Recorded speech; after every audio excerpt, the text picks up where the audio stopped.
How's it going, guys? This is Win and welcome back to another Elder Scrolls Blades video. Today we're going to take a look at one of the most important buildings that you can put into your town, and that is the workshop. Now, I would recommend for new players that you build the workshop as soon as you can, and you'll see why in this video, because you can get building materials for sale, and it might not be a lot at first, but being able to buy lumber and copper and limestone and all these kind of materials a little bit every day, it's going to help you go a long way towards rebuilding your entire town. So I know one of the complaints that a lot of people have is that it's so hard to find copper, and I'm right there with you guys. I definitely have felt the struggle trying to get copper as well. That is always the thing I run out of first, but if you build your workshop, they will have copper for sale a little bit every day, and you're right, every piece of copper helps, as we know. So what we're going to do today is take a look at the workshop level 1. We're going to compare it against another workshop that is fully level 10 maxed out and see the difference between the two, and then I'm going to go actually back to my level 1 workshop, and we're going to upgrade it a few times to kind of get a feel for what it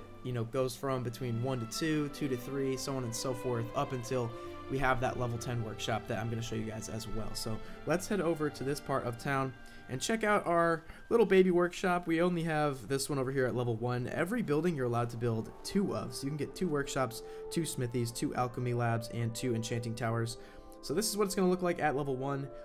Definitely a really good building, and the artisan, the person that actually staffs it, this is where you can craft all of your decorations for your town. So it's not like essential, right? You can have a town that functions really well without any decorations, but in my opinion, the decorations is actually where like you can really personalize your town, make it have more of a feel for who you are, and this is just what you have at level 1. So you've got a couple interesting things, a fire pit, maybe a shrub and a torch, just some like really basic stuff. And then of course you go up to the medium-sized ones, and you've got a few items here that you can build. And then for large, nothing is actually available. So that is the crafting side of things. If we go to the shop here, you're going to see exactly what I just mentioned. We've got limestone for sale, some lumber, some seeds, and you can actually buy a fire pit already just to put down in a decoration spot. You don't actually have to craft it. But yeah, if we go back just to the regular shop here, the most important thing that I think I want to draw to your guys' attention is if you look at the artisan, she only has 897 gold to buy stuff from you. So that's a decent amount if you're starting off, but as you know, once you start collecting more valuable items, let's say you find a nice sword that you want to sell that's like 1,000 gold, already she's not going to be able to buy it from you, so that's kind of a waste, or you're going to have to sell it for what is available and just get 897 and kind of lose out on some of that gold that you otherwise would have. So let's take a look again at we got pillories, aspen trees, and a pretty slim selection of the small decorations at level 1. Now if we go over and compare it to what I'm really excited to show you guys, the level 10 workshop. This is the one that I've been upgrading, and I specifically wanted to make this video about workshops to show you guys what you can get once it's maxed versus what you get when you start it off. So it looks much more robust, and we actually have, her name's not just Artisan, she actually has a name, Thahala.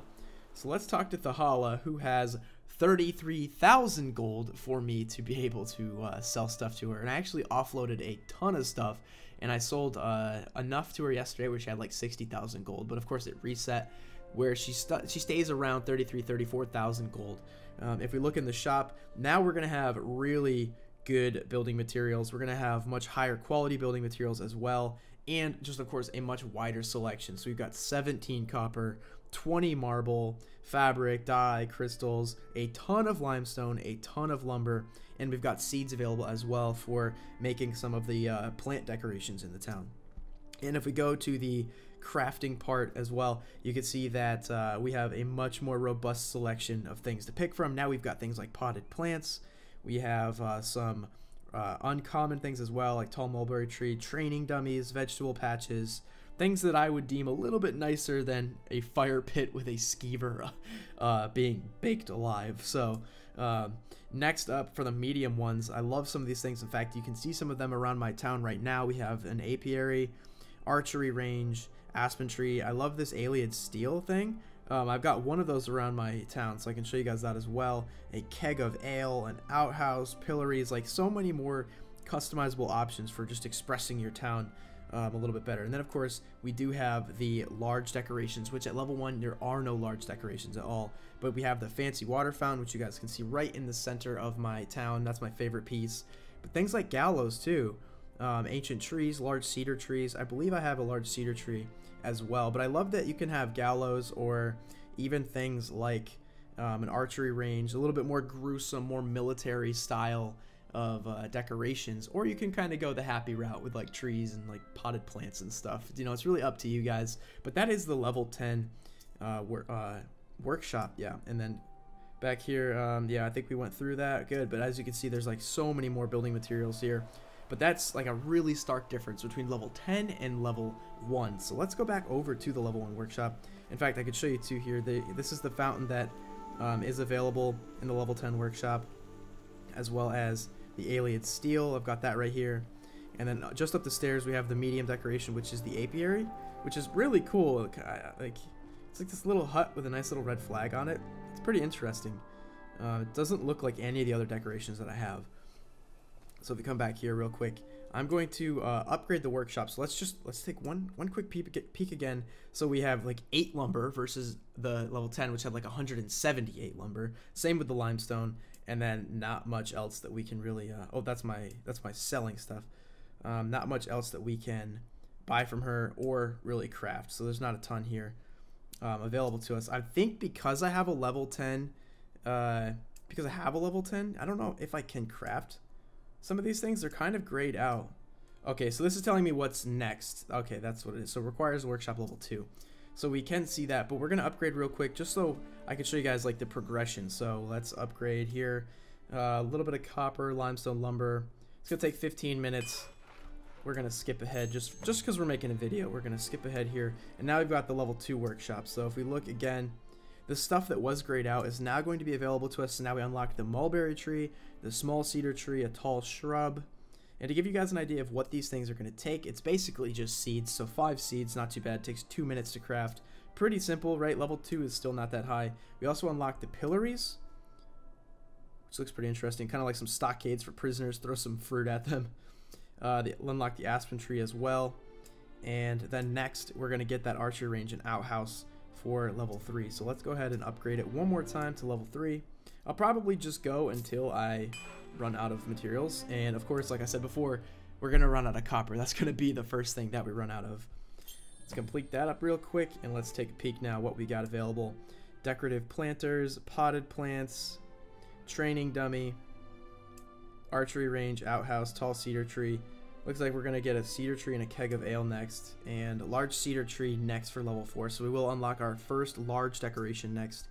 Take a peek in the shop. It looks like, yeah, we're finally now starting to get some copper. I forgot to check the shop after level 2, but either 2 or 3 is when you get, you know, a little bit more each time. Now the lumber, we have double-digit lumber, double-digit limestone instead of just like 8 limestone. Now, you know, we've got 15 in there. Same with the lumber, and that's only going to go up every time that we upgrade. So let's do it one more time and check out the workshop at level 4. It's gonna take a bit more copper, unfortunately. Let's confirm that bad boy. Let's also just take a peek if it's getting I think it looks pretty much the same. I don't think it changes its appearance every time you level up, but obviously at some point in the process it is going to look a little bit more robust. That's why our level 10 one looked just so dang cool. This time we've got a lamppost, cedar tree, keg of ale is going to unlock. I believe we're at level 5 now, right? Large cedar tree, and we're going to get the gallows next. So let's keep going here. Upgrade. Oh, we're at level 4 now. So let's look at this. So this is what it looks like right here as a level 4 workshop. When we upgrade, it looks like they're going to build out a little bit of the house. Does it go back? I think it builds back a floor too. Or no, it's like 2 bedrooms like wide and only like 1 thick. If we upgrade it, oh yeah, no, now it has 3 windows. Okay, I wasn't crazy. It looked like the house got wider, but also went back like a whole nother floor too. 190 copper now. That's a big oof. Let's complete this. Confirm. All right, let's check the shop now too. So we got 6 copper, 4 crystals. We can actually buy the pillories, dye, limestone, lumber, amethyst, apiary. Oh no, that's my selling stuff. I gotta stop looking at selling. I want to go to crafting. There we go. So what did we unlock this time? I feel like we got all the small decorations now. So at this point, we're just going to start unlocking some of the medium and the large. So we got a tall aspen tree, and then we got the gallows. So we'll get the ancient tree and the water fountain, next. So that's good. You don't have to wait until level 10 to get that water fountain. You can do it right away at level, looks like 6. Did this change? Oh, I don't think this changed. I'm curious, did it change like even in the slightest? Like maybe like another bush or something? I don't think so. I think it looks like exactly the same. Yeah, so no cosmetic change on the outside. This is probably going to be the last one that we can do because, like I said, copper's going to be a bit of a problem here. So let's confirm that, finish up. Now we've got a level 6 workshop. We might be able to do the next one if and only if we can actually buy enough copper from our workshops to finance this operation. So we've got the ancient tree, the fancy water fountain, the alien steel is next, and I think at this point that's mostly everything. At least as I could tell, there's nothing new we're gonna get for going to level 7. So let's take a look at what the damage is here. So we need, oh wow, we need a lot of copper. I don't think we're gonna be able to get enough copper from this, unfortunately. But let's take a look at how much she is selling though at level 6. So, oh, only 7 copper still. Decent amount of lumber. We can actually now buy an ancient tree as well. The fire pit's still in there. I don't want a fire pit. But she also can now buy up to 11,888 gold. That was one thing that I did forget to mention. But as you guys can see, going from what felt like, 900 gold, even less than that at level 1, all the way up to level 10 like we saw, where they can buy up to like almost 34,000 gold worth of stuff. Here we are at level 6, 11,880. That is going to be a significant amount of gold that you can get for now selling your stuff that you get in the Abyss or from quests or jobs.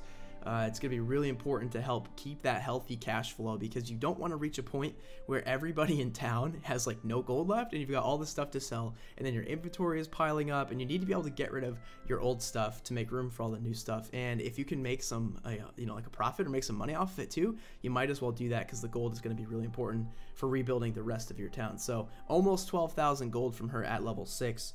And we're gonna have to stop there, but I think you guys kind of get the point, right? It's a pretty good thing to upgrade the workshop. Definitely one of the most underrated buildings early on. The smithy is really important for like crafting your gear and stuff, but don't forget about the workshops. You really need to work on these, because these help so much. Like, I'm gonna just go in here and actually buy my copper for the day. I'll buy my marble as well. If you do this every single day, you can guarantee you're never going to run out of any of these materials. You never want to be in a spot where you are like missing 20 lumber, but you could have easily just like logged in every day and picked up lumber. Like, you want to make sure that you stay on top of it. For mobile games like this, not as much with Blades, but definitely games like Clash Royale, Clash of Clans, Boom Beach, a lot of the Supercell games that progress is slow, but you're meant to play for like a really long time. So you log in, just collect your stuff, you might log out, do it again the next day, and then maybe once a week you can upgrade something. That's where like a lot of these build times come into play. Some of these buildings around the town will actually take like several days, but that's nothing unusual when it comes to mobile gaming. Like I said, in Clash of Clans, to upgrade like an Archer Tower or an Inferno Tower could take like several days, but that's okay, right? It's meant to be like a longer paced game. It's just interesting that Blades is like a full-scale game where you can run around and like do all kinds of stuff in a 3D world. I think that's the first time that we've ever had this kind of like mobile system in an actually like fully playable game. So it's really interesting to see how people are reacting to it. But anyway, I hope you guys enjoyed this video. I hope that it helped you out, and let me know what level your workshop is. I'd love to know how you guys are progressing with your own towns. Obviously, I've got both of mine up and running for sure. Definitely a big help when it comes to rebuilding the town. Also, one thing that I'm not sure if I'll make a video on it, but definitely the Imperial shipments. If you guys are thinking about spending a little bit of money, definitely like out of anything, that is the most valuable thing that you can get for like the biggest bang for your buck. Just for like a couple hundred gems, the Imperial shipments every time your town levels up is a huge help, because it just gives you stacks of copper and lumber to help you like continue building your town, almost enough to the point where you like level it up again and can get a new Imperial shipment. So it really doesn't take a long time to get back up to your full level 10 town and everything rebuilt how it should be. But yeah, anyways, I hope you guys enjoyed this video, and I will see you guys next time.